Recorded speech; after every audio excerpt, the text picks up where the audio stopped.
O que é aterosclerose? A aterosclerose é uma doença inflamatória crônica de origem multifatorial e que ocorre em resposta à agressão ao endotélio, que é a camada de revestimento interno das artérias. A perda da integridade do endotélio favorece a aderência de partículas de gordura, que são as lipoproteínas, o LDL e colesterol, e essas, quando retidas, sofrem oxidação.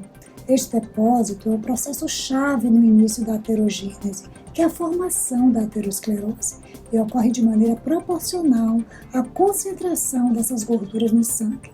Estimulado pela presença de LDL, as moléculas de adesão são responsáveis pela atração de células para a intimidade da parede arterial. Depois ocorre captação de LDL para dentro das células, integrando as estrias gordurosas, que são as lesões iniciais da aterosclerose. A progressão da placa aterosclerótica se deve à secreção de proteínas inflamatórias e, posteriormente, vai ocorrer a formação da capa fibrosa da placa. Se ocorre ruptura dessa placa, material lipídico é exposto e favorece a formação de trombose no local. Esse processo é conhecido como aterotrombose e é um dos principais determinantes dos eventos agudos da aterosclerose, como é o AVC, acidente vascular cerebral. A formação da placa aterosclerótica inicia-se com essa agressão ao endotélio vascular devido a diversos fatores de risco. Além do envelhecimento, que é um fator de risco comum a várias doenças cardíacas, outros fatores que aumentam as chances de uma pessoa desenvolver aterosclerose incluem pressão arterial elevada, história familiar de doença cardíaca e doenças renais crônicas, por exemplo. Sintomas da aterosclerose.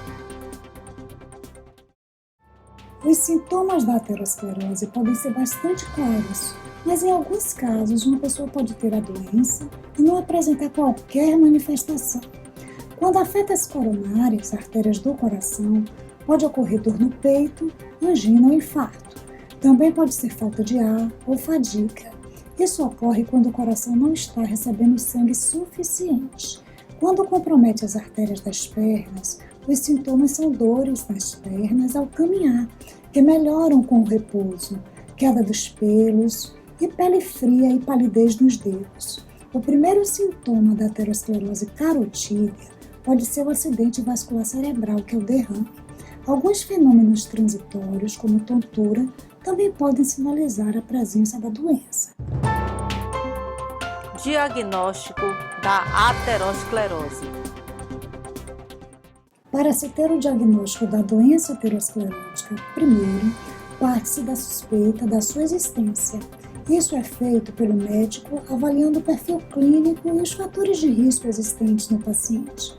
Alguns dados na história clínica e no exame físico ajudarão na suspeita. Se trabalha nessa fase com a probabilidade de ter a doença, que é baseado no risco individual. Os exames subsidiarão posteriormente no processo de diagnóstico. Inicia-se com exames laboratoriais, nos quais a presença de dislipidemia, que é a alteração do colesterol, poderá ser detectada, bem como diabetes, desordens renais e tireoidianas. Exames adicionais de imagem também auxiliam muito, pois identificam a presença da placa aterosclerótica. Existe o Doppler das artérias das carótidas e vertebrais para avaliar a aterosclerose carotídea. O Doppler das artérias dos membros inferiores para avaliar a aterosclerose nesse local. A ultrassonografia do abdômen, que analisa a aorta e detecta a placa aterosclerótica em sua parede. Mesmo a radiografia simples de tórax já pode chamar a atenção para uma placa no arco da aorta.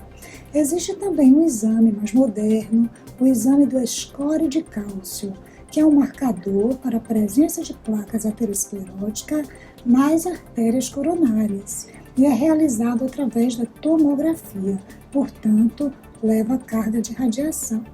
É realizado nos casos de suspeita de doença das coronárias. Outros testes para aterosclerose podem incluir ecocardiograma, eletrocardiograma, que é o ECG, teste de esforço físico, a angiografia por ressonância magnética, cintilografia do miocárdio e até mesmo cateterismo. Tratamento da aterosclerose. O tratamento para a aterosclerose passa primeiro pelo tratamento dos seus fatores de risco. Portanto, além das mudanças de estilo de vida, podem fazer parte os antihipertensivos, os antidiabéticos, as estatinas, que são medicações para o colesterol, os antiagregantes plaquetários, por exemplo, AS, e em casos avançados há também a opção cirúrgica. Os procedimentos e cirurgias utilizados para tratar a aterosclerose incluem a angioplastia e colocação de stent e cirurgia. Como prevenir a aterosclerose? Todo esse processo pode ser evitado, embora alguns fatores não sejam controláveis, como o envelhecimento e a genética individual. Outros fatores de risco podem ser modificados favoravelmente. Dessa forma, adotar um estilo de vida saudável, que inclua hábitos alimentares equilibrados e a prática de atividade física, faz parte dessa prevenção. Perder peso, caso tenha sobrepeso ou obesidade, e abandonar o fumo são fundamentais nesses esforços preventivos da aterosclerose. Combater o estresse diário e cultivar relações harmoniosas também deve ser tentado. Sabendo os fatores de risco individuais existentes, buscar tratar de forma adequada, com atingimento das metas preconizadas, com o devido acompanhamento médico, para controle da hipertensão, do colesterol e do diabetes.